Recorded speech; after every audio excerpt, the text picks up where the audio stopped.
Bom, nós vamos agora conversar sobre a obrigação da empresa prevista no artigo 225, inciso 2 do Regulamento da Previdência Social, ok? Vocês vão encontrar nesse dispositivo a seguinte obrigação de fazer. A empresa está obrigada a lançar em títulos próprios de sua contabilidade, de forma discriminada, fatos geradores, tá? Contribuições devidas, contribuições descontadas e totais recolhidos. E ela deverá lançar obedecendo a algumas exigências. Os lançamentos deverão ser feitos, tá? Por estabelecimento, por obra de construção civil, por tomador de serviços, tá? Lembram a folha também? A folha era por obra, por estabelecimento, por tomador. No caso da contabilidade, mesma coisa, lançamentos efetuados por tomador, por obra de construção civil e por estabelecimento, ok? Regime a ser utilizado de competência, tá? Prazo para lançar, o prazo para lançar é de 90 dias contados, né, da ocorrência do fato gerador, ok? Então, eu vou colocar aqui algumas informações no quadro para a gente ir conversando. Vamos lá. Então, a obrigação que eu falo agora, ela está prevista no artigo 225, inciso 2 do Regulamento da Previdência Social, ok? Então, é a obrigação, tá, de lançar em títulos próprios. Então, a empresa está obrigada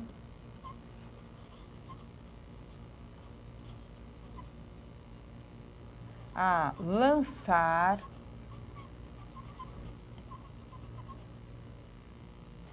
em títulos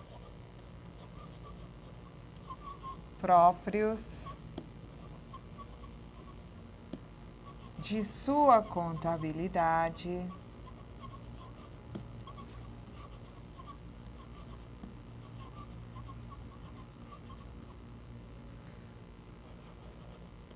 de forma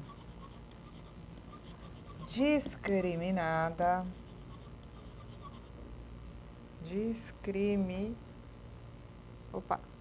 apagador, aqui, né?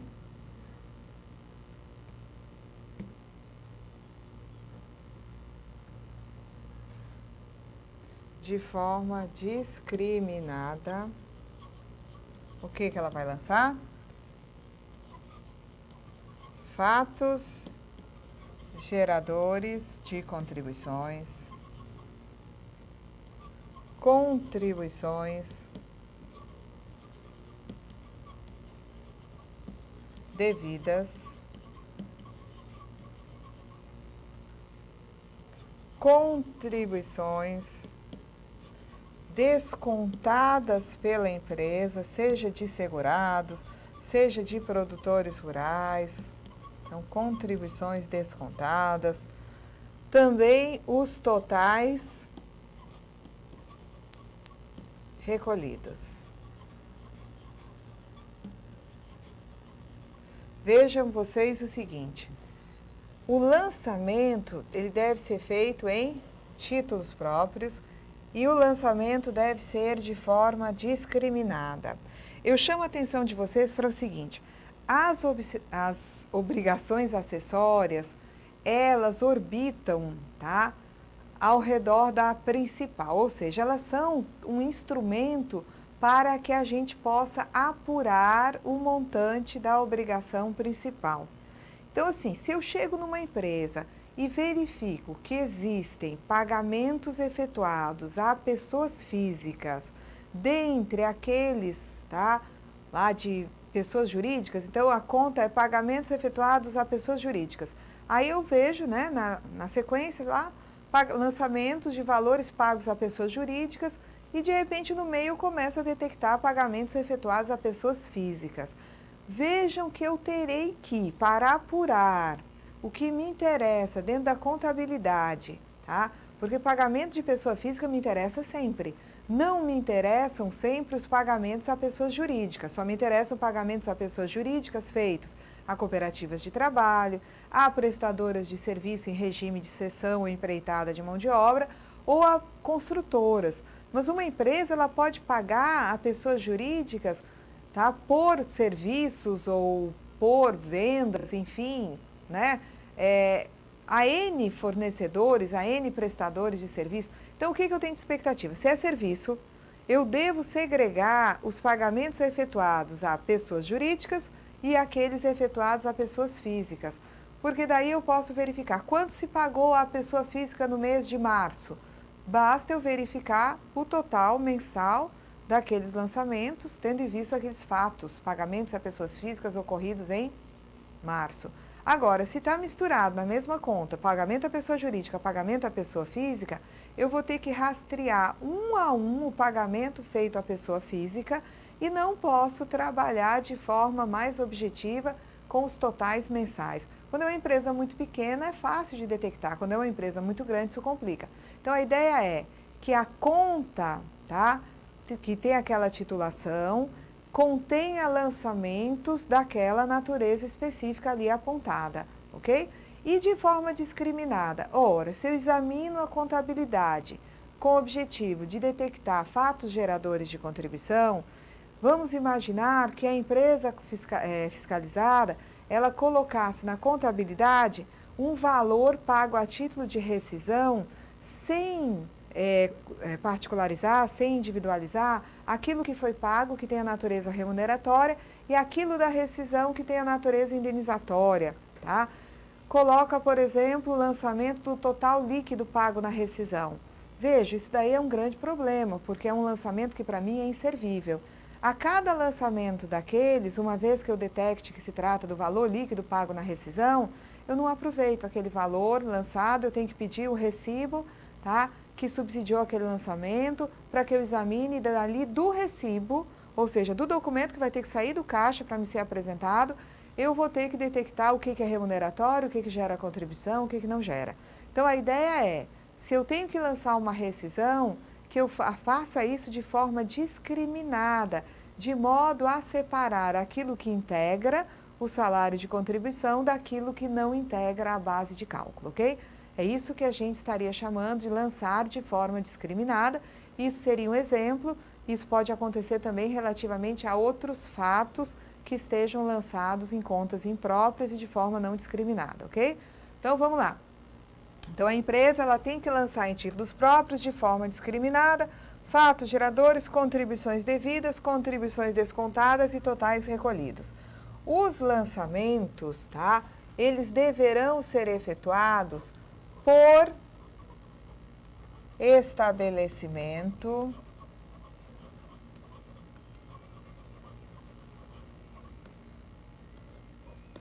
por obra de construção civil e também por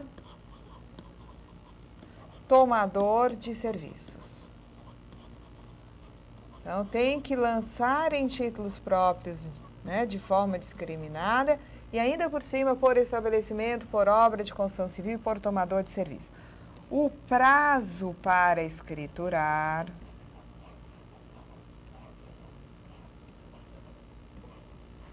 para, né, que esses lançamentos estejam no livro Razão e do Diário, é um prazo de 90 dias contados da ocorrência do fato gerador.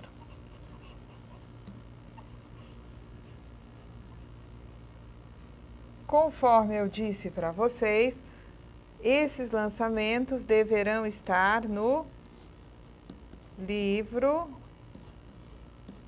Diário e, obviamente, no livro Razão.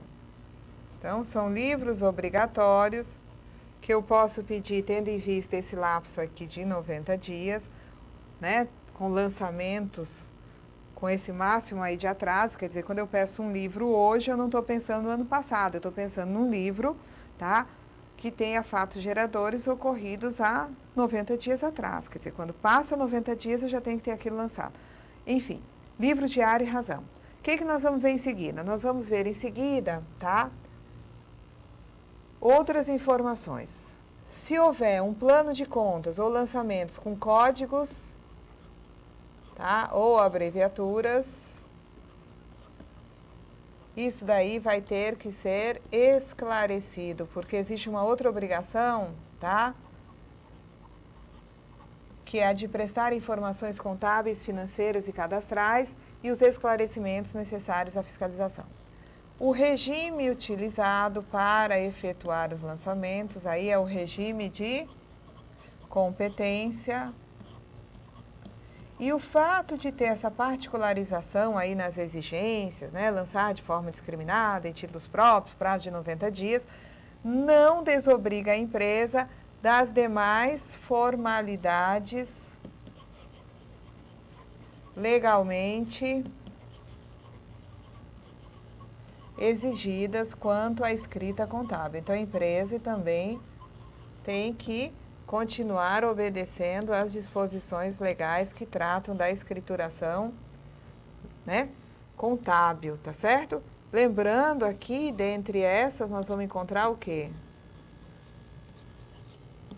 Formalidades extrínsecas e intrínsecas, não é?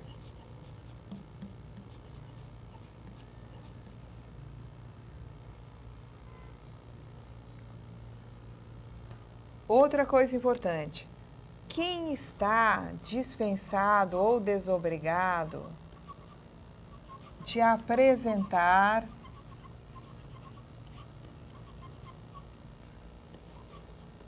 livros, diário e razão. Quem está apresentado, tá? Segundo o regulamento referencia, é o pequeno comerciante, as empresas tributadas com base no lucro presumido,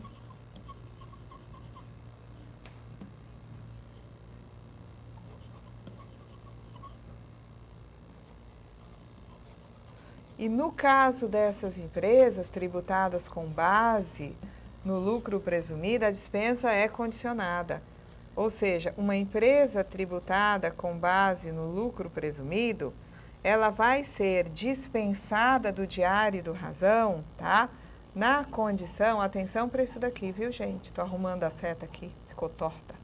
Tá? No lucro presumido, elas vão ser desobrigadas do diário e do razão desde que apresentem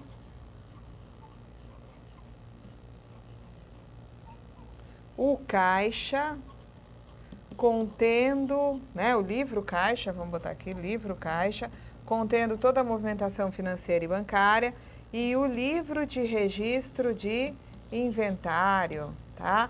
Ou, em outros casos, o caixa e o livro de prestação de serviços, tá? Conforme a atividade. Então, uma empresa será dispensada de apresentar, uma empresa tributada aqui com base no lucro presumido, tá? Ela será dispensada de apresentar o diário razão na condição dela apresentar o caixa e o registro de inventários. Agora, existe o grupo das microempresas e empresas de pequeno porte, MEIEPP, tá? Que essas daqui realmente são dispensadas de apresentar o livro diário. Essas aqui, elas são obrigadas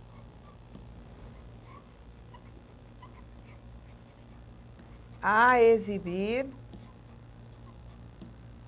o livro caixa com toda a movimentação, né, financeira e bancária e o registro de inventários.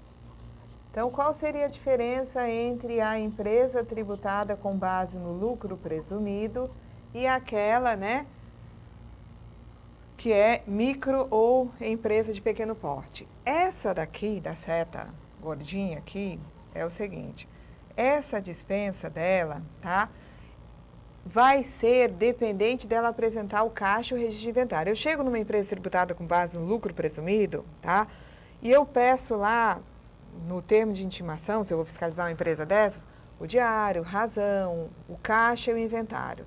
O contador vai perguntar para mim, mas por que você está pedindo, né, o diário, razão? Você não sabe que nós somos tributados com base no lucro presumido? Tá? Eu digo, não, eu sei, eu estou pedindo tudo. Se essa empresa me apresentar o caixa e o registro de inventário, pronto, eu não vou mais exigir diário e razão. Se a empresa não me apresentar o caixa e o inventário, tá? E também não apresentar o razão e o diário, eu vou autuá-la pela não apresentação do diário e do razão. Ela só deixa de ser obrigada a apresentar diário e razão se ela apresentar o caixa e se ela apresentar o registro de inventário.